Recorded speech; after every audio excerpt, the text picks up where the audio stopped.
that were donated and we distributed to local artists. Whatever's high fashion in Pakistan, it wasn't introduced there. Our goal is to get kids more interested in science, math, technology by giving them hands-on things to do where they can have fun.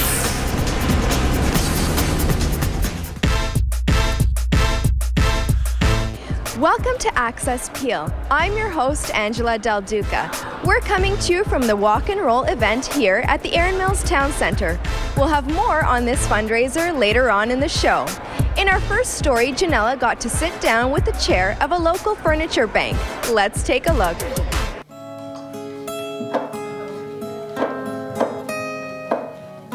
Lawless has a lot of time on his hands these days. I'm bored to death at being retired, and I spend my time doing volunteer work and quite enjoy it. The retired Mississauga resident donates his time to several charities, including the Mississauga Furniture Bank.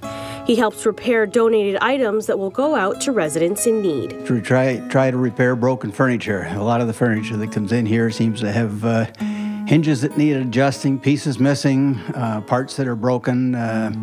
Anything that's worth donating is worth fixing in most cases. Mississauga Furniture Bank works much like a food bank, collecting gently used furniture donated from residents around the city and getting them to residents in need. We partner with a number of social agencies, the Region of Peel, Children's Aid, Newcomers, some of the women's shelters. So they pre-screen the clients and then they get in touch with us. They look at our inventory, they choose the items, and then we arrange to have them delivered. The furniture and the delivery is free to the clients. Laura Reeves started the Mississauga Furniture Bank with the help of her brother-in-law, who heads the Toronto chapter. I noticed that there were a number of usable items often at the curb on garbage day, and when I commented it to my brother-in-law about it, he mentioned that he is the chair of the Toronto Furniture Bank, and why didn't I try something in Mississauga, and that the Toronto Furniture Bank might be able to provide some mentoring. So I attended one of their meetings and they were very supportive, and I called a few friends and they thought it was a wonderful idea, and the rest just sort of fell into place. The charity collects furniture like beds, couches, and dining sets, as well as small appliances like toasters and coffee makers. But one of the most important items they receive are television sets. TVs are probably one of the most sought-after items next to kitchen tables and beds. We deal a lot with newcomers who have very poor English, and the television has actually helped them refine their English skills. What many don't realize is there are a number of challenges and costs attached to receiving and donating large pieces of furniture. One of the costs that we have is the warehouse, the storing of the furniture. We have funding, but it's only on a temporary basis. So what we're trying to do is, with this fundraiser, start developing money that we can support ourselves, because if we can, then we can do this service to the community.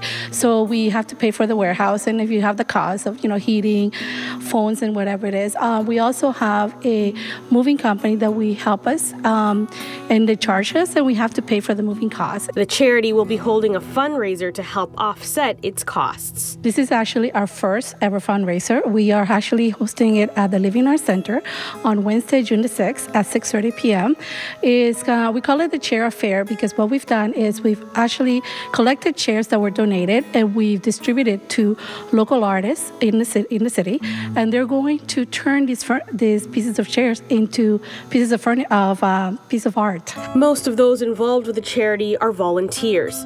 They know that the time they're putting in is making a huge difference in someone else's life. From time to time, we do receive some feedback from the clients themselves and primarily the caseworkers. And often they are extremely grateful. They're new to the country. They have absolutely nothing. So for them to receive the furniture and the condition that it's in and that it's free, it's almost unbelievable to them, and it makes such a difference in their life. For volunteers like Bill, giving back is its own reward. Gives you a good sense of satisfaction to be doing something for somebody else. If you'd like more information on how you can donate your gently used furniture, you can visit the website. It's MississaugaFurnitureBank.org. In Mississauga, for Access Peel, I'm Janella Massa.